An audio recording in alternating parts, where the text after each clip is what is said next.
Энэхүү подкастуудаараа гэмт хэрэг, болсон явдал, сэтгцийн гач үйлдэлүүдээс үүдэлтэй хүн амны хэрэг зэргийг хүмүүст сэрэмжлүүлэх үүднээс бэлтгэж та бүхэндээ хүргэж байна. Дээрх агуулгуудын хүрээнд сэтгэл санаа тавгуутах магадлалтай учраас жирэмсэн эхчүүд сэтгэл санаа докторгүй байгаа үедээ мөн 18-аас доош насныхан сонсохгүй байхыг зөвлөе. Энэ нь хувь хүний сонголт учраас хэрв сонсох явцад контентын ярианы агуулгаас болж сэтгэл санаа тагвархвал таныг сонсгоо зогсоогоорой гэж зөвлөе. Crime Station Podcast.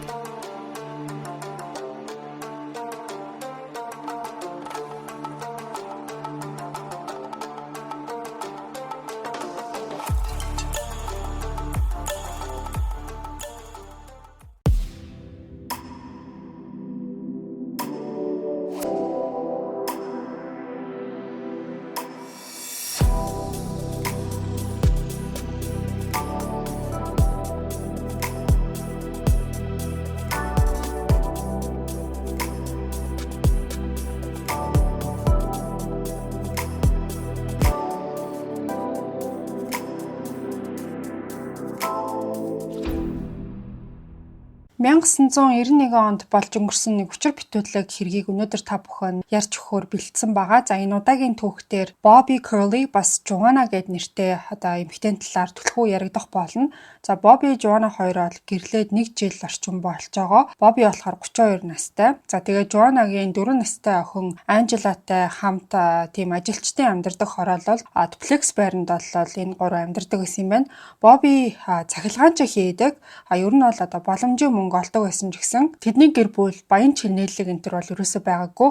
Гэхдээ энэ байдал нь бол удахгүй өөрчлөгдөх магадaltaй байсан. За яагаад гэхээр тухайн нөгөө Joanna гэдэг эмэгтэй нэг шүүхийн нэлээд том шүүхийн хүн төлбөр авах гээд баг эцсийн шатанда явж исэн юм байлээ. Joanna болохоор урд нь гэрэлжсэн ч гэсэн нөхөр нь болохоор 3 жилийн өмнө автомашины ослоор нас барсан. Машин нь болохоор том ачааны машинтай мөргөлдөөд тэгээд сүүлд нь болохоор ингээд тухайн ачааны машины жолооч буруутай гэж тогтоогдсон юм байлээ. Тэгээд Joanna-гийн өмгөөлөгчд нь бас тээврийн компани талууд нөхөн төлбөр дээр тохиролцох гээд тэр үйл явц нь бол ингээд дуусгаад нэлээд ойртсон байсан. За анхны нөхрийнх нь автомашины ослын нөхөн төлбөрийг шийдэх гэж томоохон хэмжээний шүүх хурал болж өнгөрсөн юм байна. За энэ процесс нь ер нь маш их тийм стресстэй гэмээр өнгөрсөн юм байлаа. Joanna болохоор нөгөөхнөөс ч юм болоод сүүлийн үед бол нэлээд тийм ярих дурггүй, ер нь бол ингээд сэтгэл зүйн хувьд нэлээд дарамттай байгааг нь Bobby ч гэсэн анзаарсан. Тэгээ ер нь бол нөгөө шүүх хурал нь дуусах шатн дээрээ очих үеэр бол Joanna баг зэргийн сэтгэл санаа нь арай дээрдээд ерөнхийдөө албан ёсоор батлагдаагүй ч гэсэн ойролцоогоор бол 1 сая орчим доллар авах нь тодорхой болчихсон байсан. За энэ бол мэдээж 91 оны үед 1 сая доллар гэдэг том хэмжээний мөнгө гэсэн үг. За тэгчээд тэр хоёр болохоор бүр аль хэдийнэ тухайн мөнгийг юунд зарцуулах уу гэдгийг хоорондоо ярилцсан. За жишээлх нь Angela гээд 4 настай охиноо дагуулад хамтдаа ээж тийшээ аялах. За бас Bobby-гийн ингээд олон жилийн турш хүссэн хүлээж исэн хувийнхаа бизнесийг эхлүүлэхэд нь бол тухайн мөнгнөөс заримыг нь ашиглан энтергээд хоорондоо тийм зүйлийг ярьчихсан байсан. Гэхдээ тохиролцоо нь бол бүрэн дуусаагүй. Тийм болохоор Bobby өдөр тутмынхаа хийдэг ажлаа хийсээрээсэн. За өглөө ажилдаа явна. За тэгээд цагаа бүртгүүлнэ. Дараа нь ингээд амьдрал ахуйдаа хэрэгтэй цалингаа авна гэх мэтчлэн бүх зүйл бол яг урдны адил ингээд өрнөсөр байсан. За 1991 оны 8 сарын 19-ний өдөр ч гэсэн Bobby бол яг л урдны шигэ ажилдаа яваад тэр үед ажиллаж исэн газар нь болохоор гэрээс нь тийм ч хол байгаагүй юм билэ. Гэрээсээ гараад 10 орчим минутын дараа Wilkes их сургуулийн кампусын нэг барилгын гадаа явж очсон. За тэнд бол нөгөө тухайн ажлынхаа газрын хүмүүс нь гадаанаа зогсоод тотгошоо орохыг хүлээгээд байж исэн. Bobby болохоор яг энэ ажилчдынхаа ахлагч юм байлээ. За тэгээ нөгөөх чинь машинаасаа буугаад нөгөө эдтэйгээ мэдлжээд тотгошоогоо яваад орсон. За тэгээ ороод нөгөөдөлч ажиллаа хийж эхэлсэн. Яг энэ Wilkes гэдэг их сургуулийн байранд ажиллах нь бол хэдийнэ эднэрийн хувьд нэгэн хэвийн болчихсон байсан. За яагаад гэхээр Bobby багийнхантайгаа яг энэ газар бол хэдэн сарын турш ажиллаж байгаа юм билээ. За дээрэс нь бол нэлээд тийм энэ нь том ажил байсан байгаа. Барилгыг болохоор бүхэлд нь шинжлэх, за анги танхим, лаборатори, коридор гэд бүгдийг нь хийх нэлээд тийм их ажил байсан. За тэгээ яагаад ингэж хэдэн сарын турш энэ газар газар ажиллах болсон бэ гэхээр анх явж очих үед нь барилга ингээд бүрэн одоо бэлтгэгдсэн бүх тавилга одоо тоног төхөөрөмжүүдийг нь холдуулсан гэж бодож исэн чинь дотор нь бол маш их зүйл ингээд эмх замбраагүй хааш яаш ингээд тараацсан огт одоо засвар үйлчлэгээ энэ төр хийхэд бол бэлтгэгдээгүй байсан юм байлээ. За жишээ нь гэх юм бол одоо химийн лабораторид нь янз бүрийн одоо ийм шилэн савнууд, химийн бодисны савнууд, за бүр норсон арчуурууд хүртэл энэ тэндгүү одоо хэвтчихсэн. Тэгээ тэрнээс нь болоод Бобби бас түүний одоо багийнх нь төлөвлөгөө байсан маш их тийм цэвэрлэгээ хийхээсээр аргагүй болсон юм билээ. Тэгээд тийм болохоор одоо өөрсдийнх нь яг хийх гэсэн ажлыг бол нэлээд хоошин татсан гэж хэлж болно. За тэгээд нөгөө цаг хугацаанд амжихын тулд баг өдөр болгон эдгээр бол 12 цаг ажиллаж исэн байна. За ингээд энэ цагаас хойш бол Бобби нэлээд их одоо ядарч эхэлсэн. Тэгээ сүүлийн өдрүүдэд би энэ жоох ингээд өвтгөх гээд байгаа юм шиг санагдах болсон юм билээ. За тэгээ тэрийг болохоор ингээд зүгээр л хитрхи их ажилсантай холбоотой гэж бодоод явж исэн. Тэгээ Бобби ер нь бол одоо ингээд ажил ихтэй байгаадаа хизээч одоо гомдолж байгаагүй одоо юу гэдгийг өвдчөөл ингээд яолоол тэхгүй ингэхгүй гэж ярьдаггүй тийм төрлийн хүн байсан юм байна л та. Тэрнээс гадна ингээд илүү цагийн мөнгө олж байгаа болохоор тэр нь ч гэсэн одоо амьдралт нь айгүй нэмэртэй байгаад исэн. Дээрээс нь нэмээд одоо Боббитай хамт ажилладаг одоо багийнхан залуучууд бол айгүй тийм гой уур амьсгалтай ер нь баг ингээд найзууд шиг нь болцсон тийм хүмүүсээс юм байна. Тэгэхээр мэдээж одоо энэ 12 цагийн уурт тийм айгүй ядаргаатай ажлын өдрүүд ч гэсэн заримдаа бол айгүй гой хөвгчлөлтэй юм эерэг өнгөрдөг байсан юм байна. За тэгээд 8 сарын 19-ний үдээс хойш Бобби болохоор химийн лаборатори дотор шатан дээр зогсоод таазны хавтангийнхан дээгүүр цахилгаан утас татчихсэн.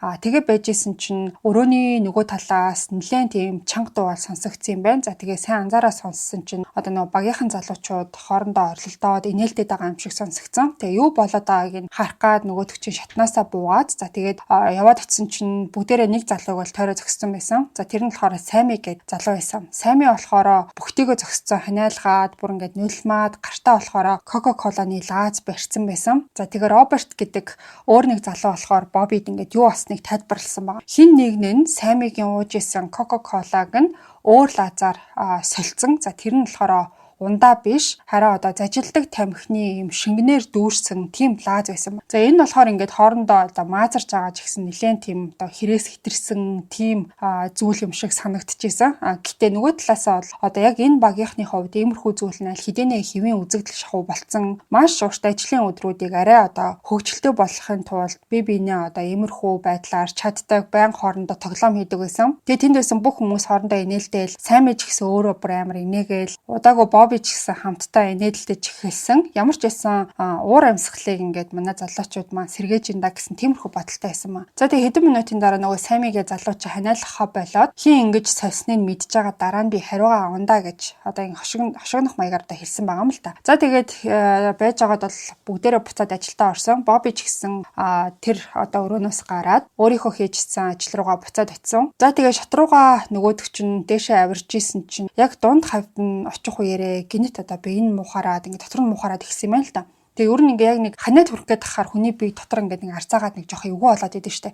Яг тиймэрхүү төрлийн одоо мэдрэмж төрсэн байгаа байхгүй юу. За гэхдээ энэ одоо иймэрхүү зүйл нь болохоор Боббигийн хувьд тийм ч нэг одоо гайхаад тахаар сонин зүйл угаасаа биш. Сүүлийн үед ерөнхийдөө ингээ илүү цагаар ажиллаад нэлээд одоо ядарсан байсан болохоор хит их ажилласнаас болсон байх гэж тэрүүхэн хооронд бодоод өнгөрсөн. За тэгээ хэдэн минутын дараа тухайн одоо муухай мэдрэмж нь баг багаар л намтсан. Энэ өдрөөс хойш 4 хоногийн дараа буюу 8 сарын 23-ны 5 дахь өдөр Боббигийн өглөө болвол бүр ч их дортчихсон байсан. За тэгээ нөгөөдөг чинь ажиллаж исэн нөгөө Wilkes их сургуулийн байрны одоо байшингийн гадаа явж чоод барилга руу явж авах үеэр бол хөлн ингээд амар тийм одоо хүнд болцсон юм шиг. За тэгэл амьсгаан ингээд тавцаал нэг л одоо би энэ яазгүй тийм таагүй байсан гэсэн үг л дээ. Тэгчээд ажил эхлээд химийн лаборатори дотор одоо нөгөө цахилгааны утсаа яг татчих үеэр Бобби бол айгүй хөлрөөд би энэ одоо юм халуун өргөж эхэлсэн маа. Тэгээ нөгөө ажлынхан газрын залуучууд тэрийг нь анзаарчаад байн явж чаад чи өнөөдөр ингээ эртхэн гэртээ харж ах юм уу гэж асуусан. За өндөө бол Бобби яг тиймэрхүү одоо биеийн байдал нь хэцүү байхад яг өндөө бол харих хэрэгтэй байсан. Гэхдээ асуух болгонд нь зүгээрээ ер нь би ингээ гайгуу гэд хилээд буцаагаад исэн юм билээ. хэлээ. За тэгсээр байгаа тухайн өдрийн ажлыг бол яаж хийж байгааг ингээд дуусгасан байгаа. За тэгээ орой болоод нөгөөх чинь ажилласаа тараад зүгээр л хурдан гэртээ хараад орондоо ороод нам унтмаар санагдчихсан одоо тиймэрхүү байсан. Гэхдээ маргааш өглөөнд буюу одоо хагасаа өдрийн өглөө гэхэд Бобигийн тухайн нөгөө хөлний ингээд айгүй хүнд санагдаад байгаа мэдрэмж нь одоо бүр илүү их хэцүү болсон байсан. За хөл нь бүр ингээд яг шатж байгаа юм шиг өвдөл мэдрээд тухайн өвдөлт нь одоо ингээд хөлөөсөө дээшээгээ дамжаад гар нь бол мэдээ алдаж эхэлсэн байна. За энэ үед Боби болохоор зүгээр л ингээд хитрхи их ажилласны шинж тэмдэг биш. Би энэ бол үнэхээр ингээд өвдсөн ямар нэг зүйл одоо буруу байгаа гэдгийг ойлгож эхэлсэн байна. За тэгээд тэр бол эмчтэр яваад очисон. За гэтээ нөгөө эмч нь болохоор чиний одоо энэ мэдрээд байгаа шинж тэмдэг тийм ноцтой юм шиг надад бол ерөөсөө санагдахгүй байна. Хүнд төрлийн өвчин биш байх гэж хэлээд гэртээ хараад сайхан одоо амраарай гэж тийм зөвлөгөөгөө явуулсан байна. За тэгээ Боби болохоор хагасаа өдрийг ерөнхийдөө гэртээ зүгээр л юу ч хийхгүй амарч өнгөрөөсөн. За дараагийн өдөр нь буюу бүтэнсээ өдөр бас л одоо орон дээрээ хөвтөөд бараг юу ч хийгээгүй. Оройн нь олоход би энэ ерөөсөө дээрдэггүй байдалтай. За тэгээ уцаа аваад ер нь бараг хизээч одоо урд нь хийж байгаагүй зүйлээ тэр бол хийх шаардлагатай болсон. За тэр нь юу вэ гэхээр ажлынхаа газрын нэг залуу руу залгаад маргааш би ингээд ажилдаа очиж чадахгүй нэ гэж хэлсэн маа. За тэгээ нэгд өдрийн өглөө одоо Боби чи ажилдаа явахгүй ингээд чулуу авцсан байгаа штэ. Орноосоо нөгөөдөг чи ерөөсөө босч чадахгүй болсон байсан. За тэгээд нөгөө эхнэр нь болохоор одоо тусалж босгоод ингээд 0 руу оруулах гэж оролцсон ч гэсэн Боби одоо мэдээж эхнэрээсээ айгу том биетэйсэн болохоор хүнд байсан болохоор ганцаараа ингээд өргөж ерөөсөө авч дийлээгүй. За тэгээд Жуана болохоор эцэст нь нөгөө Бобигийн ах Дэвид гэд хүн рүү залгаад гэрт нь ингээд хурж ирээд туслаад хачаа гэж хэлсэн. За тэгээд Дэвид болохоор хурж ирээд Бобиг гэр дотор нь одоо ингээд нааш цаашаага явахт нь туслаад ерөнхийдөө бол ингээд нэг зүйл тодорхой болчихсон. Өөрт нь тохиолдож байгаа энэ зүйл бол жижиг одоо асуудал энэ ерөөсөө биш. Маш ноцтой байж магадгүй. За тэгээд эмчийн хэлсэн шиг зүгээр л ингээд одоо гэртээ амраад хөвтөөд идэх төрлийн тим шинж тэмдэг бол огт байхгүй байна гэдгийг бол мэдэж авсан. Ингээд тухайн өдөр гэрийнх нь бол түргэн дуудсан байна. Түргэн хурчирэнгүүтээ Бобиг ойролцоох эмнэлэг рүү бол аваад явсан. За гэхдээ эмнэлэгт очих үед Бобигийн хөлний өвдөлтөнд бүр тэсхийн аргагүй болцсон байсан болохоор үе бүр ингээд өөрөө ирэхгүй орилж исэн байна. За дээрээс нь нэмээд тэр бол бөөлжөд эхэлсэн. За ингээд хэдэн цаг бол одоо тасралтгүй өвдөжсэн болохоор эмчнэр одоо эхний ээлжинд мэдээж одоо шинжилгээнүүд авч эхэлсэн. Шинжилгээг авч дуусныхаа дараа эмчнэр болохоор Бобигийн өрөөнд орж ирээд ер нь бол одоо сайн мэдээ байна гэж түүнд хэлсэн байгаа. Бобид яг юу тохиолдоод байгааг тэд нар бол олж мэдсэн гэдгээ хэлсэн. Дээрээс нь нэмээд одоо Бобигийн өвдсөн байгаа одоо тухайн өвчлөл нь эмчилж болдог өвчөн гэж хэлсэн юм. За түүнийг болохоор Guillain-Barré syndrome гэдэг өвчнөөр бол оншилсан юм байлээ. За энэ нь болохоор биеийн дархлааны систем мэдрэлийг нь дайраад гар хөлтөнд тийм одоо жирвэлзээд байгаа ч юм шиг мэдээ алдаах шинж тэмдэг өгдөг тийм төрлийн өвчин юм байна л да. За тэгээ тийм болохоор Бобид нэг эмний нэр хэлээд тухайн эмийг уучих юм бол би чи айгу хурдан дээрднэ гэж хэлээд энэнд нь бол Боби мэдээж баяртай байсан. Бүгдээрийнх нь одоо сэтгэл санаа тайвширсан гэж хэлж болно. За тухайн өдөр болохоор эмээ ууж эхэлсэн. За уудлахгүй өвдөлт нь арай гайгүй намжаад за тэгээд бөөлчг нь бол зогссон юм. Тэгээд уудлахгүй гэртээ харах хэмжээнд биеийн байдал нь бол дээрсэн. Түүний хувьд бол бүх зүйл одоо гайгүй болоод Боби хүнд үеийг даваа гарчлаа гэж өөрөө бол дотроо бодож исэн. За гэхдээ гэртээ ирснээс хойш хэдхэн хоногийн дараа байдал нь бүр огцом өөрчлөгдөж эхэлсэн. Нөгөө нэг эмээ уусаар байсан ч гэсэн өвдөлт нь бүр өмнөхөөсөө дордоод буцаад эмнэлэг рүү яваад очисон. За дээрэс нь болохоор шин төрлийн тийм шинж тэмдэг гарч ирсэн.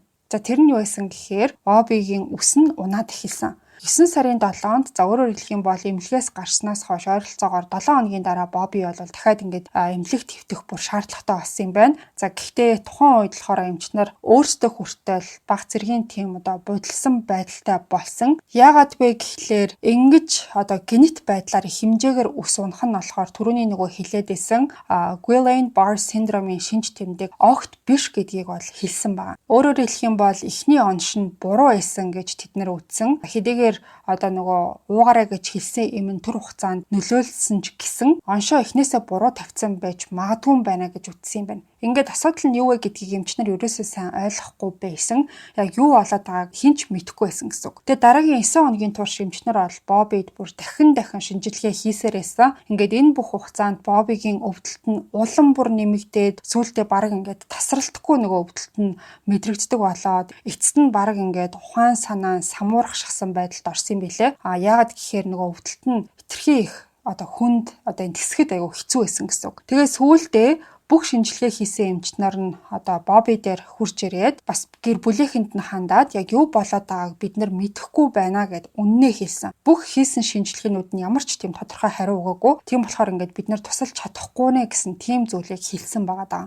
За тэгээ Боббид ерөнхийдөө бол ганц л сонголт үлдсэн байгаа. Тэр нь илүү том, илүү мэрэгсэн эмнэлэг рүү одоо явах хэрэгтэй гэдгийг бол хэлсэн. За тэр нь болохоор Hershey хотод байрладаг Wilkes-Barre ойролцоогоор 100 милийн зайтай газар байдаг тийм эмнэлгийг бол зааж өгсөн. За ингээ хэд хоногийн дараа болохоор Robert Brennan гэдэг мэдрэлийн эмч Hershey хотод байдаг одоо том эмнэлэгт ажилладаг юм байна л да. За тэр эмнэлэг дээр болохоор нөгөө Боббиг үзүүлэхээр болсон. Нөгөө эмч чинь Боббигийн байгаа өрөөлөө явж очихоос өмнө коридорын хэсгээр явж явах үеэр одоо нэлээд холоос шахав ингээд Боббигийн орилж байгаа хараад хэлж байгаа бас ингээд чарлж байгаа дууг нь бол сонсоод эхэлсэн. Яг энэ эмнэлэгт ирснээс хойш Боббигийн зам байдал нь улам бүр одоо докторгүй болж исэн юм билээ. За нэг удаа бүр эмнэлгийн тоног төхөөрөмжийг өрөөний одоо нэг талаас нөгөө тал руу нүртэл шидчихсэн. Тийм болохоор Боббиг орон дээр нь хөдөлгөөнгүй байлгахын тулд бэхэлж уйхаас өөр аргагүй болсон байсан. За Brennan гэдэг тухайн эмч болохоор өрөөнд нь яваад орсон чинь Бобби болохоор орон дээрээ ингээд уйвалтсан, маш их орилж, за бүх биеэрээ савчиж, хүлээсээ ингээд тайлах гад оролдоод тийм айгу хэцүү байдалтай байсан. Эмчид ч гэсэн айгу хэцүү санагдсан. Тухайн өвчтнийг ингээд маш их одоо өрөвдөжсэн ч гэсэн үнэндээ бол ингээд яахаа мэдэхгүй байсан. За тэгээ Brennan болохоор багийнхантайгаа хамт Боббигийн одоо тухайн өвдөлтийг намдаахын тулд байж болох бүх зүйлээ туршсан ч гэсэн харамсалтай нь юу ч нөлөөлөөгүй юм билээ. За тэгээ тэр өдөр ч гэсэн одоо ингээд доктор Brennan урдных шигэ Боббигийн өрөөнд зогсоод ингээд юу ч хийж чадахгүй зүгээр л Боббиг өвдөлтөөс олж ойрлоод ингээд савчж байгааг хараа зогсохоос өөр арга байгаагүй юм байна. За харин 9 сарын 22-нд Бобби Hersheyд ирснээс хойш ингээд 6 хоногийн дараа гинт бол ингээд чимээгүй болсон байгаа. За яагаад гэхээр тэр өдөр Бобби команд орсон юм байна. За тэгээ 3 хоногийн дараа доктор Brennan бол бүх зүйлд ингээ бууж өгсөн мэдрэмжтэйгээр Боббигийн өрөөнд явж орсон. За тэнд бол Боббигийн гэр бүлийн 5 хүн цугласан байсан. За эхнэр John, 4 настай охин Angela, за ах トゥ болох Susan David, за бас өндөр настай ээж Mary гэд энэ хүмүүс бол цугласан байсан. Тэгээ Боббиг команд орсноос хойш бол бүгдээрээ ирээд хамт байж исэн тэр байсан. Тэгээ мэдээж эмч одоо нөө Brennan орж ирсний дараа бол бүгдээрээ ийм одоо ихтгэл найдвар горьдсон янзтай. Тэгээ аргагүй ихэнд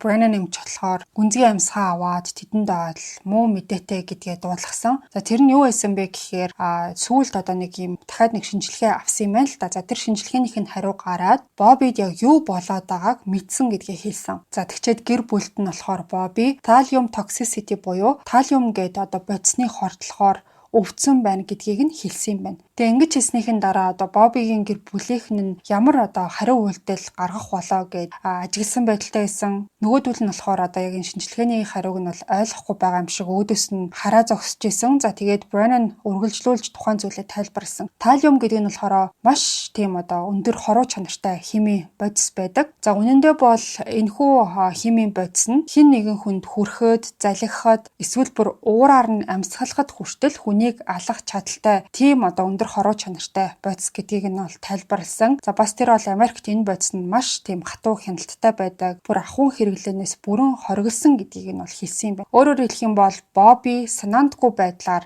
тухайн бодистой ингээд тааралдчихсан байх боломж бараг байхгүй. Маш ховор тохиолдол гэдгийг тайлбарлаж хэлсэн. Энэ бүх зүйлийг сонссныхоо дараа Боббигийн гэр бүлийнхэн бүр ямар хариу үйлдэл, яаж хариу үйлдэл үзүүлэхээ ерөөсөө мэдэхгүй байсан. Тэг зүгээр л хэлсэн үг нь бид нар одоо яах вэ гэж асуусан. Тэгсэн чинь Brennan эмч болохоор одоо толгоос ихсрээд харамсалтай нь бол энэ талиумын хордлогын эмчилгээ гэж ерөөсөө байдаггүй гэдгийг ингээд үнээр нь хэлсэн маа. За тэгээ 2 хоногийн дараа буюу 9 сарын 27-нд Joanna болохоор эмнэлэгт тухаангүй хэвтэж байгаа нөхрийнхөө хажуудад сууж исэн. За тэгээд Боббиг тойроо зогссон байгаа эмнэлгийн ажилтнууд руу хараад толгоо тогсон байгаа. За ингээд эцсийн шийдвэрийг гаргах хүн нь бол одоо Joanna гэдэг эхнэр нь өөрөө байсан. Боббигийн амьсгалыг нь дэмжижсэн аппаратыг үргэлжлүүлэх үгүй юу гэдгийг одоо энэ эхнэр нь ингээд шийдсэн гэсэн үг. Гэхдээ эдгэрэх ямар ч найдваргүй болсон болохоор Joanna бол эцэст нь ингээд аппаратаас нь салгах нь бол хамгийн зөв шийдвэр гэж бодсон юм байна. За тэгээ эмнэлгийн ажилтнууд толгоогоо тогсныхын дараа Боббигийн гэр бүлийнхэн бүгд бол орноосоо жоохон холцсон. За тэд нар бол бүгдээрээ ингээд эмч зөвлөгч нар очоод Бобигийн амьсгалын аппаратыг нь салгаж байгааг хараа зогсож байсан. За тэгээд Жона болохоор өөрийнхөө нүдээр нөхөр нь сүүлчийн амьсгалаа авч байгааг ингэж харсан юм. 1991 оны 10 сарын 21-ний орой. За өөрөөр хэлэх юм бол Бобби одоо талиумын хордлогоор нас барсноос хойш ойролцоогоор 1 сарын дараа Harold Coley гэдэг мөрдөгч болохоор Wilkes-Barre хотын нэг стейкхаус 7 өөр хүнтэй хамт том ширээний ард сууж исэн. За тэнд байсан хүмүүс болохоор Пенсильвани мужийн янз бүрийн газраас ирсэн шинжээчид, мөрдөгчд байсан юм байна. За зарим нь болохоор Бобигийн амьдарч исэн Wilkes-Barre хотын цагдаагийн байгууллага ажилдаг одоо хүмүүс байсан. За тэр хүмүүс болохоор бүгдээрээ Бобигийн үхэлтээр одоо мөрдөн шалгалтын ажил хийж исэн, одоо тухайн зүйлийн талаар ярилцж исэн одоо тийм хүмүүс байгаа. За үнэн дээр тэд нар бол аль хэдийн 3 цагийн турш хоорондоо ярилцаад ярих зүйл бол маш их байсан юм байна. За тэд бол аль хэдийн Бобигийн задлангийн эхний дүн шинжилгээг бол хоорондоо хэлэлцсэн. За тэр нь болохоор Бобиг нас барах үед бие дотор нь талиумын хэмжээ үхэлд хүрэх хэмжээнээс бүр 900 дахин их байсан гэдгийг нь харуулж исэн юм. Тийм болохоор тэдний үндсэн таамаг нь болохоор Боби нэг удаагийн маш их хэмжээний талиумд хорцсон байх магадлалтай. Санаандгүй юу эсвэл зориудаар уу гэдгийг тухайн үед мэдэхгүй байсан. Тэгээд энэ нь яаж ингэж ийм зүйлд хүрэх боломжтой байсан талаар янз бүрийн хувилбар төвшүүлж ярилцсан. За яагаад гэхээр талиум гэдэг нь зүгээр ингээд дэлгүүрээс ч юм уу авч болдог химийн бодис төрөөсөө биш. Энэ бодис нь угаасаа маш тийм хатуу хяналттай байх хэвээр тийм зүйл. Тэгэхээр Боби яаж тухайн одоо бодистой ойрхон байсан ч юм уу одоо яаж тухайн одоо зүйлийг хэрэгэлсэн байх уу гэсэн тийм одоо асуулт гарч ирж байгаа. За эхний таамаг нь бараг бүх хүний бодож исэн тийм зүйл байсан. Тэр нь болохоор Боби олон сар одоо нөгөө Wilkes их сургуулийн химийн лаборатори ажиллаж исэн шүү дээ. За тэр үеэрээ нөгөө хорцсон байх магадлалтай гэсэн тийм таамаг байсан. За тэднэрт болохоор тухайн лабораторийн урьдчилсан шалгалтын материалууд ч гэсэн байсан юм байлээ. За тэр материалуудын дагуу лабораторийн агуулгын өрөөнөөс нь талиумын 5 ширхэг шил олдсон юм билээ.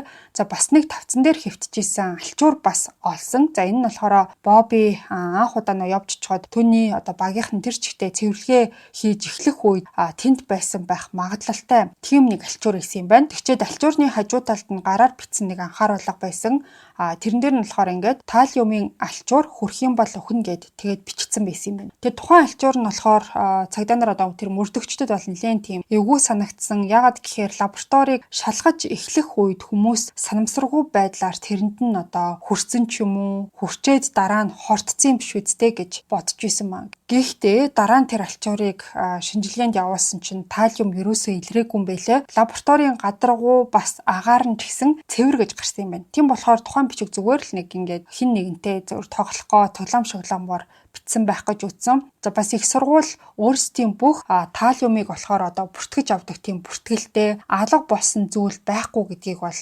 өөрсдийн зүгээс мэдгдсэн. За өөрөөр хэлэх юм бол хин нэгэн хулгайлаад ч юм уу буруугаар ашигласан бол мэдэгдэх байсан гэсэн үг. Ингээд эцэст нь болохоор тухайн Wilkes их сургуулийг Бобигийн хорцсон газар биш гэж үтсэн жигсэн. Зарим мөрдөгчд болохоор нэг л тийм одоо жоохон итгэмээргүй санагдчихсэн. Ягаад гэхээр талиум гэдэг нь олдоц багтай бодис. Боби болохоор талиум байсан лабораторид ажиллаж исэн мөртлөө өөр газар хорцсон гэдэг нь бараг боломжгүй юм шиг санагдчихсан. Тэрнээс гадна Бобитэй нөгөө хамт ажиллаж исэн бүх хүмүүсийг шинжилгээнд бас оруулсан юм байлээ. За тэгсэн чи тэр хүмүүсээс нь талиумын хордлого ерөөсөө илрээгүй. Бас Бобигийн гэр бүлийнхэн за эхнэр нөгөө Joan болон 4 настай охин Angela хоёр болохоор хоёулаа талиумын маш бага хэмжээний уул мөртэй гэсэн шинжилгээний хариу гарсан. Мэдээж хэмжээгээр байсан бол аль хэдийн амь насан дугаасаа аюултай хэмжээнд хүрэхээр байсан. Тэгэхээр энэ хоёр хүн зүгээр исэн болохоор үхэлд хүргэх хэмжээ бол биш байсан тодорхой.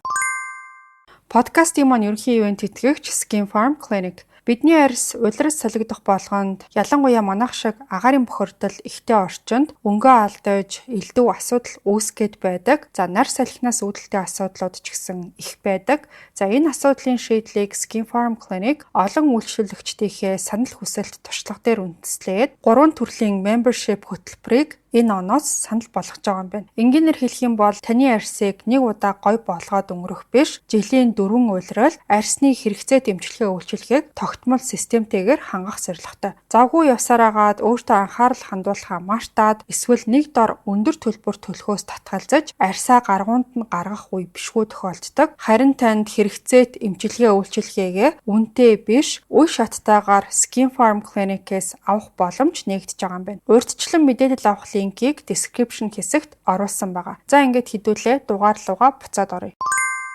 За тэгээд тухайн үед цугласан байсан одоо энэ цагдаа мөрсөгчд болохоор Бобигийн эхнэр Жоанатай ярилцах хэрэгтэй гэж бол дуу нэгтэйгээр хүлээн зөвшөөрсөн. Магадгүй эхнэр нь энэхүү одоо маш аюултай химийн бодистой яаж таарсан байж болох талаар ямар нэг санаа өгч магадгүй гэж үзсэн. Тэрнээс гадна гэрт нь тухайн нөгөө дуплекс байранд амьдардаг гэж хэлсэн штэ. Тийшээ нороод талиумын уулмөр байгаа эсхийг нэг бүрчлэн шалгах хэрэгтэй болсон юм байна. За гэхдээ хамгийн түрүүний асуудал байсан нь юу гэхээр харьяаллын асуудал байсан. Боби болохоор Hershey-д нас барсан ч гэсэн анх өвдсөн нь болохоор Wilkes-Barre гэдэг хотод байсан. За тэгээд хэсэг ярилцсны эцэст бол энэ хэргийг Wilkes-Barre-ийн цагдаа нар ахалж шалгах нь бол зөв гэж шийдсэн билээ. За учир нь гэх юм бол Боби яг тэнд хорцсон байх ёстой гэж үзсэн. За ингээд маргааш нь бол мөрдөгч Coley Бобигийн ах David за эгч Susan хоёрыг Wilkes-Barre-ийн цагдаагийн газарт дуудаж уулзсан юм байна. За тэгээд энэ үеэрээ бол ерөнхийдөө ярилцаж эхлэх үеэсээ л нэг зүйл бол маш тодорхой байсан юм билээ. За энэ хоёр хүн хоёулаа болохоор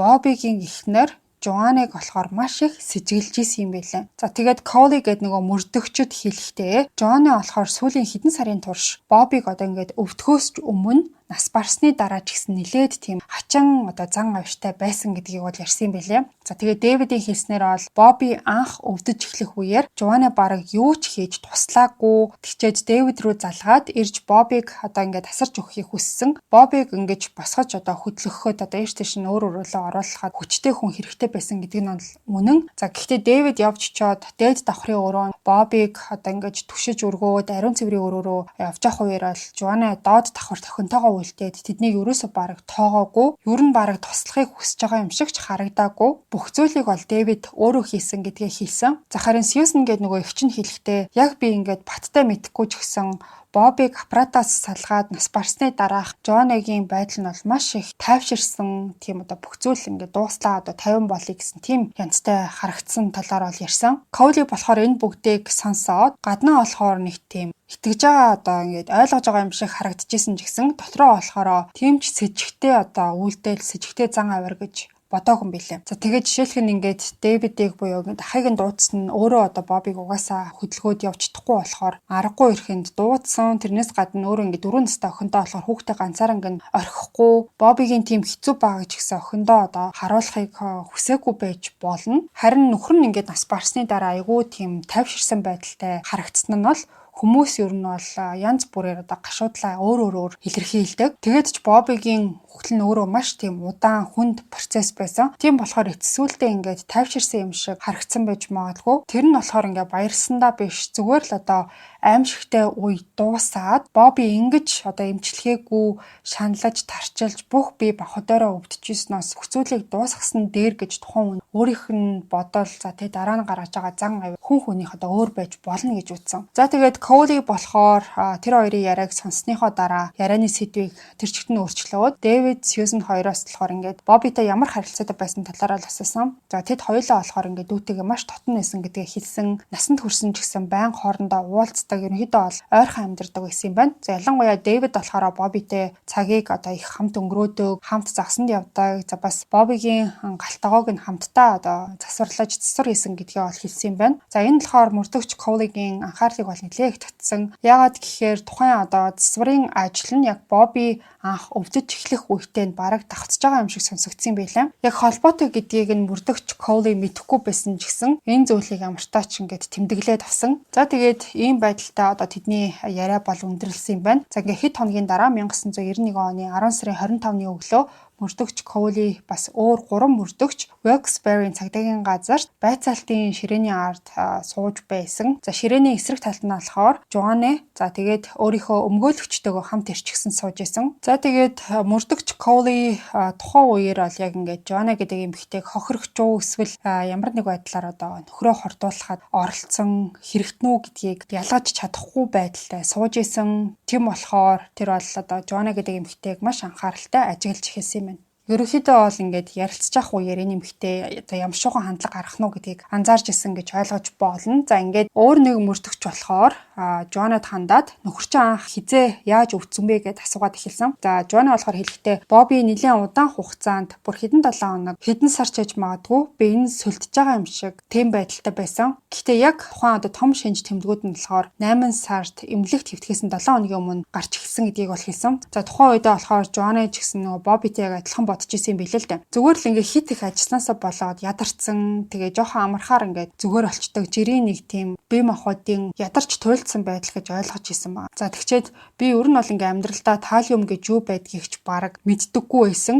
Боббиг хордуулсан байж магадгүй гэж огт бодож байгаагүй гэдгийг хэлсэн. За тэгээд энэ үеэр болохоор мөрдөгч Коули Жоанагийн яриаг сонсож байхдаа хэд хэдэн зүйл анзаарсан ба. За нэгдүгээрт гэх юм бол Жоана Бобби нас барахаас өмнө нэлээд хугацаанд би энэ сүлдсэн байсан гэдгийг бол хэлсэн. За энэ нь бол мөрдөгчдийн өмнөх тэр таамагтай нь бол зөрж исэн юм байлээ. Тэд болохоор Бобби нэг удаагийн хэмжээний таалиумд хорцсон гэж бодож исэн. Харин Жоанагийн хэлснээр энэ хортлого удаан хугацаанд тэгээ баг багаар явагдсан байх магадлалтай гэдгийг нь бол илэрхийлж исэн. Хоёрт болохоор Коулид хамгийн их сонин санагдсан зүйл нь гэх юм бол Жоанагийн ерөнхий тийм өөрийнх нь хандлага нь байсан байгаа. Тэгээ саяхан ингээд нөхөр нь маш аимшигтай байдлаар нас барсан тухай дэлгэрэнгүй яриа сууж байгаа хүн байгаа. За тэгээ таалиумын хортлого гэдэг нь бол үнэхээр тийм аимшигтай үхэл гэж тооцогддог юм байна л та. Тэгсэн мөртлөө тухайн эмэгтэй ярьж сууж авах үеэрээ ганц ч бүр нулимс туслуулахгүй бараг огт сэтгэл хөдлөлгүй тийм шинжтэй ярьж исэн. Тэгээ Коули болохоор дотроо ингээд нөгөө Сьюзен Дэвид хоёрын хэлсэн нь үнэн байж магадгүй байна гэж бодоод эхэлсэн. Жоана болохоор үндсэндээ ингээд нөхрийнхөө үхэлд нэх их санаа зовж байгаа юм шиг ерөөсөө огт харагдахгүй байсан. Тэгээд мөрдөгч Коули нөгөө мөрдөгчийн яриаг нь зогсоогоод Жоанагаас болохоор шууд асуусан байгаа. Чи тэгээ танаа охин чинь энэ таалиумд өртсөн гэдгийг чи юу гэж тайлбарлах вэ гэдээ асуусан. За тэгсэн чинь Жоана болохоор их бодлого шууд хариулсан. За тэгээд нэлээд тийм очирхалтай тайлбар хийсэн маа. Тэр бол хэлэхдээ Бобби ажил дээрээ мөстэй цай уух их дуртай байсан. Тийм болохоор өглөө болгон Жоана ингээд нөгөө хөргөгчөнд байдаг урдчлаад бэлтцсэн тийм мөстэй цайнаас термоснд нь дүүргэж хийж өгдөг байсан гэдгийг хэлсэн. Тэгээ Бобби тэр термосоо авч яваад өдөржингөө тэрийгээ уугаад оройн ол буцааж авчирдаг байсан гэдгийг хэлсэн. Зарим өдөр нь болохоор Бобби цайгаа дуусгаагүй термос дотор нь үлдсэн байдаг байсан. Тэгэхээр нь тухайн үлдсэн цайг нь асгалгүйгээр буцаагаад хөргөгчөнд нөгөө том сав руу хийгээд нэг үгээр хэлэх юм бол ингээд үлдсэн хэсгийг нь хэмнэх маягаар асгадаггүй байсан юм. Тэгчээ тухайн нөгөө савтай цайнаас болохоор Жоана тэгээд охин нь бас уудаг байсан гэдгийг хэлсэн. Өөрөөр хэлэх юм бол заримдаа ингээд нөгөө Боббигийн уудаг байсан цайнаас нь нөгөө хоёр нь ч гэсэн уудаг байсан гэсэн. Тийм болохоор ингээд Бобби таалиумд хорцсон бол тэр нь цай руу нороод тэндээс нь Жоана болон охинд нь дамжсан байж магадгүй гэж бодож байгаа талаараа бол ингээд мөрдөгчдөд хэлсэн байгаа. За энэ ярианд нь болохоор тухайн өрөөндөөсөн бүх мөрдөгчд нэг шин сэжүүр гартаа оруулж чадлаа. Өөрсдийнхөө мөрдөн шалгалтын авцад томоохон зүйлийг атгаж авч чадлаа гэсэн байдалтай байсан. За тэгээд энэний дараа мөрдөгч Коули Жоанагаас зөвшөөрөл хүссэн. За тэр нь болохоор ингээ гэрээг нь ерөнхийд нь нэгжих биш, бүр наривчилсан хөргөгчийг нь мөстэй тэр цай хийдэг савыг нь бас Боббигийн ажилдаа авч явдаг байсан бүх тэр термосуудыг шалгахыг хүссэн юм байна. Тэр зүйлүүдэд таалиумын уул мөр байгаа эсхийг үзэж шалгах хэрэгтэй байсан. Тэгээд тэгж асуух үеэрээ энэ мөрдөгч Коули дотроо ингээд магадгүй Жоана татгалзах байх гэж бодсон ч гэсэн Жоана болохоор огт эргэлзэлгүй шууд зөвшөөрсөн юм байлээ. За тэгээ тэр өдрийн үдээс хойш мөрдөгч Коули болон түүний багийнхан бас хэргийн газрын шинжээчэд Боббигийн нөгөө амьдарчсан дуплекс байранд очиж шалгалтыг бол эхлүүлсэн юм байна. За тэгээд шинжээчэд болохоор гэр доторх бүх гадаргууг бүр нэг бүрчлэн шалгаж эхэлсэн. Гисэн хідээч гэрийнх нь ихэнх хэсгээс таалиумын уулмөр илрээгүй юм байлээ. За ганцхан нэг тодорхой газраас таалиум бол илэрсэн. Тэр нь болохоор Жоанагийн урд нь хилжсэн термос байсан. Бобби мөстэй цай хийж авч яваад өдөржин ууж агаад буцаагаад авчирдаг тэр термос нэсэн. За тухайн термосын таг эргэдэг хэсгийн дээд талын жижиг ховлууд дээр таалиумын улмөр илэрсэн юм байна. Энэ нь бол мэдээж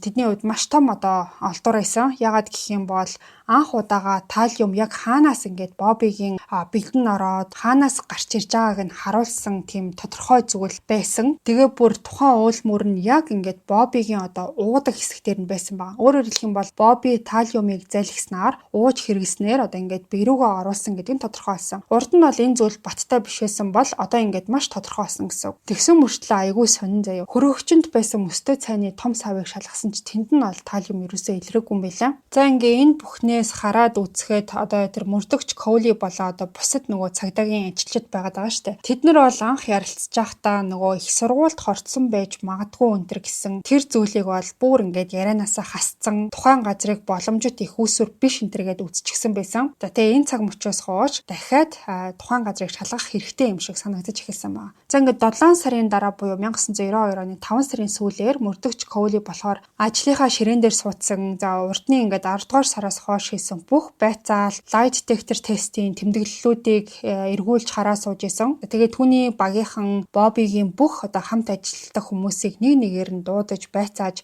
энэ хэргийн талаар бол асуусан байгаа. За тэгээд баг бүгд л ижил зүйлийг ярьж исэн. Боби хүн болгонд таалагддаг айгүй тийм сайн залуу байсан. Түүнийг хорлох хүн байхгүй гэж ярьж исэн. Зарим нь яг үннээ хэлсэн. Тэд нар хоорондоо ингээл байнга тоглоом шоглоом хийдэг байсан. Гэхдээ тухайн ингээд бие биенээ одоо шоглож тоглож байгаа нь хөвчлэн одоо бие биендээ хор хөнөөлөлтэй зүйл юусоо хийдэггүй. Хүний ууж байгаа зүйлд нь ингээд одоо химийн бодис хийх нь бол тэдний хизээж хийж байгаагүй зүйл гэдгийг бол ярьсан. Гэхдээ энэ нь бол зүгээр л тэдний ярьж байгаа зүйл шүү дээ. Яг үнэнгээсээ тийм зүйл болоогүй гэдгийг бол хинч баталж угаасаа чадахгүй. Хүн худлаа ярьж ч бас боолно. Тийм болохоор lie detector тестээр бүгдээрээ орсон байгаа. За энэ үеэр болохоор Бобитай хамт ажилладаг Сами болон Роберт гэд хоёр болохоор тухайн тестэн дээр нь унсан юм байлээ. Тэгээ бүр тухайн lie detector тестийг авсан хүн нь энэ хоёр миний харж байсан хамгийн муу хариултуудыг өгсөн хүмүүс байсан гэж хэлсэн баг. За тэгснээрээ одоо энэ Сами, Роберт гэдэг хоёр хүн мөрдөгч Коулигийн хувьд болохоор сэжигтнүүдийн жигсаалтын хамгийн дээр гарч ирсэн хоёр хүн болж хувирсан. За тэгээд Коули болохоор тэднээс шууд асуусан ба. Та нар Бобигийн термс руу талиум хийж тоглоом өдр хийсэн юм биш үстэй гэдээ асуусан. Магадгүй одоо тухайн талиум гэд бодисыг ямар нэг аюултай гэдгийг нь мэдхгүйгээр зүгээр л ингээ хийцэн байж болно штэ. Тэгсэн чинь нөгөө хоёр нь болохоор шууд үгүйсгсэн тийм зүйл бид нар ингээ огт хийгээгүй гэдгээ хэлсэн. Тэрэнд нь бол Коули итгээгүй. Ягаад гэх юм бол тэд нар ингээд урд нь хамт ажилладаг хүмүүсийнхээ ундаанд нь одоо тийм зажилдаг тамхины одоо шингэн сольж тоглодог байсан тухай хэдийнэ сонсчихсан байсан. Тэгэхээр нилээн энэ нь бол угаасаа сэжигтэй санагдах нь ойлгомжтой. Тэгээ асуудал нь юу байсан гэхээр мөрдөгч Коулид энэ хоёр хүнийг баривчлах одоо бодит нотлох баримт юусоо байгаагүй.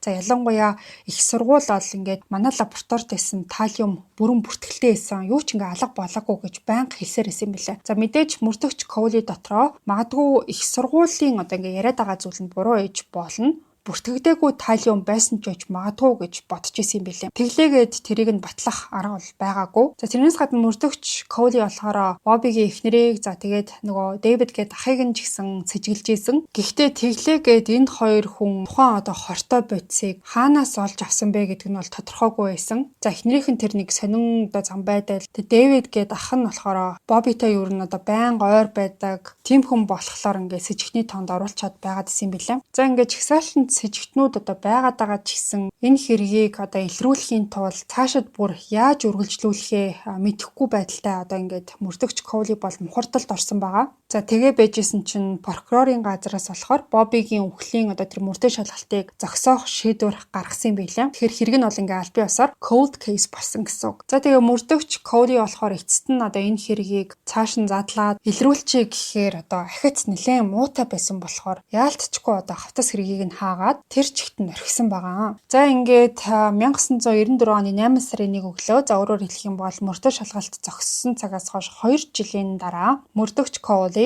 Wilkes-Barre хотод Бобигийн амьдарч исэн дуплекс байшингийн үүдэнд нь явж чад хаалгыг нь тогшсон. За тэгээ удалгүй бол Жоаны хаалгаа нээсэн. За тэгээ гэрт нь явж ороод яагаад ирсэн гэдгээ одоо мөрдөгч маань тайлбарласан байгаа. За тэр хэлэхдээ бол сүүлийн үед одоо энэ хор судлалын одоо toxicity гэдэг штэ. Тухайн одоо хор судлалын шинжилгээнд технологийн шин дэвшил гарсан юм байна. Wilkes-Barre-ийн цагдаа нар урд нь боломжгүй байсан шин төрлийн шинжилгээ хийх боломжтой болсон гэдгийг бол хэлсэн байгаа. Тэгэхээр энэхүү одоо шинэ мэдээлэл нь үндсэндээ Боббид одоо яг юу тохиолдсон бэ гэдгийг эцэслэж тодорхой болгоход туслана гэж одоо энэ эхнэрт нь хэлсэн баг. За тэгээ Жона болохоор энэ мэдээг нь сонсоод ингээд нүтэн бүр гэрэлтэж эхэлсэн. За тэгээ яг ингээд хариу хэлэх гэжсэн чинь мөрдөгч Коули болохоор гэхдээ одоо биднэрт нэг асуудал байгаа. Энэ шинжилгээ хийхийн тулд Боббигийн шарилыг булшнаас нь ингээд дахиж гаргаж ирэх хэрэгтэй болно гэдгийг хэлсэн. Тэгээ энэнд зөвшөөрлөг өгөх цорын ганц хүн нь бол Жона өөрөө байсан байгаа. За тэгсэн чинь Жона болохоор ямар ч тийм эргэлзэн зүйлгүй шууд л зөвшөөрсөн байгаа. Тэгээ гэдгийг хэлсэн. За тэгээд 8 сарын 23-нд мөрдөгч Коули Боббигийн хоршуулсан оршуулгын газар дээр явж чаад экскаватор булшиг нь ухаад за тэгээд авсыг нь бол гаргаж ирсэн. Дараа нь цагдаа болон шинжээчид Боббигийн шарилыг нь аваад шин төрлийн хор судлалын шинжилгээг бол хийсэн. За тэгээ хариу нь гарч ирэхэд мөрдөгч Коулигийн найдаж исэн яг тэр мэдээллийг өгсөн юм байна. За ингээд цагдаагийн мөрдөн шалгалт за дээрэс нь нэмээд хамгийн чухал нь тэр нөгөө шин шинжилгээний үр дүн дээр үндэслээд цагдаа нар Бобби Curley гэдэг хүнд яг юу тохиолдсон гэдгийг сэргээн тогтоож чадсан байгаа. За анх халуурчин болохоор Боббигийн термос руу талиум хийж авах үед Бобби өөр өрөөнд ажиллаа завгүй байсан болохоор ерөөсөн анзаараагүй. За энэ нь бол мэдээж далуурчны хүсчихсэн зүйл нь байсан. Яг үнэндээ энэ хүн Боббиг ерөөсөө үзэн яддаггүй байсан. Анхандаа бол алгахч бодлого байсан юм. Гэхдээ Бобби нөгөө гэр бүлийнх нь авах гэж байгаа нөхөн төлбөр нөгөө сая гаруй доллар авна энтергээд би дугаараа ихэнд ярьжсэн шүү дээ. Тэр мөнгөөр Бобби болохоор нөгөө өөрийн бизнесээ эхлүүлэх талаар тухайн хүнд ярьж эхэлсэн цагаас хойш бүх зүйл өөрчлөгдсөн юм байна. Алуурчин бол энэ зүйлийг огт хүлээн зөвшөөрөхийг хүсээгүй. Яагаад гэхээр Бобби өөрийнхөө бизнесийг эхлүүлчих юм бол бүх зүйл норох байсан. Тэгээ алуурчин болохоор нэг удаа хор өгчих юм бол Бобби өөх нь асуудал шийдэгдэнэ гэж бодсон байна. За тэгээ маргааш нь Бобби зүгээр л хэвэн байсан хорцсон шинж тэмдэг огт байгаагүй. За тэгэхээр дараагийн боломж гарсан даруйд термос руу ахаад жахан илүү тийм хорыг бол хийсэн юм байна. За гэхдээ Бобби дахиад л зүгээр байсан. Тэгээ дараагийн одоо 3 дахь удаа гэсэн үг шүү дээ. Дахиад жахан нэмсэн. Ингээд энэ байдлаараа үргэлжлүүлсэн. Нэг дор хэмжээгээр хийчих юм бол Бобби тэрийг нь анзаараад өөрөө ингээд баригдахгүй гэж айжсэн. За тийм болохоор хэдэн сарын турш Боббиг ингээд баг багаар хордуулж исэн ч гэсэн бараг л одоо шинж тэмдэг илрээгүй юм билээ. За тэгж яж хагаад 1991 оны 8 сард байдал огцом өөрчлөгдөж эхэлсэн. Боббигийн одоо хөлн ингээд бүр аимшигтай өвдөөд гар нь ингээд дээшээгээ мэдээ галдаж эхэлсэн.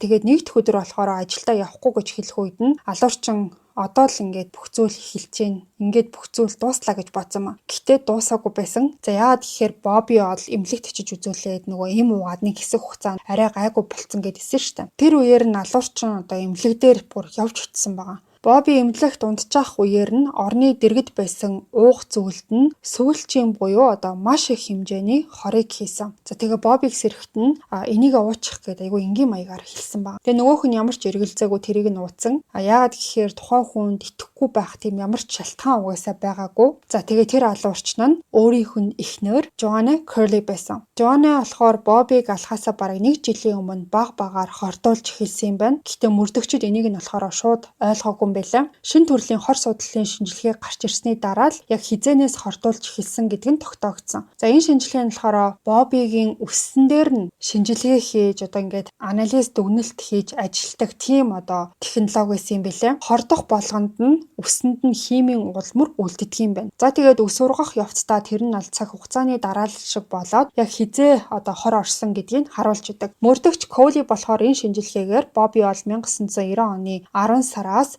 1991 оны 9 сар хүртэл олон удаа одоо хорцсон гэдгийг нь бол олж мэдсэн. Тэгээд энэхүү цаг хугацаа Joanna-г бол шууд зааж исэн. За ингээд дараад нь цагдаа нар болохоор Joanna яагаад нөхрөө алахыг хүссэн бэ гэдгийг нь одоо ухаж шалгаж эхэлсэн байгаа. За энэ дээр бол яалтчгүй одоо motive гэж ярьдэн штэ. Ямар нэг шалтгаан бол байх ёстой гэж үзсэн. За тэгжсэн чинь нэг зүйл тодорхой болсон юм байлаа. Тэр нь юу байсан гэхээр Боббиг анх хордуулахаас хэдхэн хоногийн өмнө тэр болохоор өөрийгөө Боббигийн амь насны даатгалын гол хүнээр нь бүртгүүлчихсэн байсан. Тэгэхээр энэ бүхний хамгийн гол шалтгаан нь бол мөнгө байсан ба. Joanna урдны нөхрийнхөө амиа алдсан хэрэгээс авах гэжсэн $1 сая нөхөн төлбөрийг Боббитэй хуваалцахыг хүсээгүй. Гаднаа болохоор Бобби бизнесээ эхлүүлэхэд тухайн мөнгийг ашиглана гэж одоо зөвшөөрсөн маягтай ярьжсэн ч гэсэн дотроо олд ихийг огт хүсээгүй юм байна. Тухайн мөнгө зөвхөн өөрийнх нь гэж бодож байсан. Дээрээс нь Бобби хэрэг өгчих юм бол амь насны даатгалын мөнгийг нь ч гэсэн нэмээд авна гэж одоо бодсон ба. Ингээд энэ хүнд бол санхүүгийн хоёр шалтгаан байсан. Харин Джоны тухайн талиум гээд хортой бодисыг хаанаас олж авсан гэдгээ өөрөө бол хүлээн зөвшөөрсөн бэлээ. Америкийн нэгдсэн улсад ахуйн хэрэглээнээс талиум хориглогдохоос өмнө үйлдвэрлэгдсэн хуучин харах устгах хорыг ашигласан гэж бол хэлсэн. Ингээд 1996 оны 12 сарын 12-нд Бобиг нас барснаас бүр 5 жилийн дараа Джоны бол баривчлагдаад санаатаагаар хүний ам насанд хүрсэн гэж бол буруутгагдаад за ингээд эцэст нь бол өөрөө тэр бурууга хүлээж 10-аас 20 жилийн хорих ялыг авсан юм байна. За тэгээд тэр бол нийт 20 жил хоригдож байгаад 2006 онд судлагдсан юм байна. За ингээд ийм нэг маш эвгүй нэлээд адармаатай хэрэг байна. Миний хувьд ч гэсэн энэ хэргийг бол анхандаа ерөөсөө ингээд эхнэр нь хийсэн энэ гэж бодогдоогүй, ажлынх нь газрын хэн нэгэн хийчихсэн юм байна гэж төсөөлж исэн ч гэсэн бүх зүйл явсаар ингээд эхнэр нь энэ хэрэгтэй холбоотой байсан ийм нэг айгүй эвгүй бас одоо сонирхолтой гэж хэлж болохоор хэрэг байлаа. За ингээд та бүхэнд энэ дугаараас сонирхолтой санагдсан гэдэгт бол итгэлтэй байна. Дугаараа дуустал нь сонссон бол комент хэсэгт зөрхөлдөөгээрэй. Өнөөдрийн дугаартаа маань Мисийн бус арьс гоцлын Skin Farm Clinic хамтран ажиллалаа. Та бүхэн амралтын өдрөө оюутгатай сайхан өнгөрүүлээрэй. Ингээд хэдүүлээ эрэх мягмар гарагт бас нэгэн сонирхолтой дугаараар эргээд олзъя.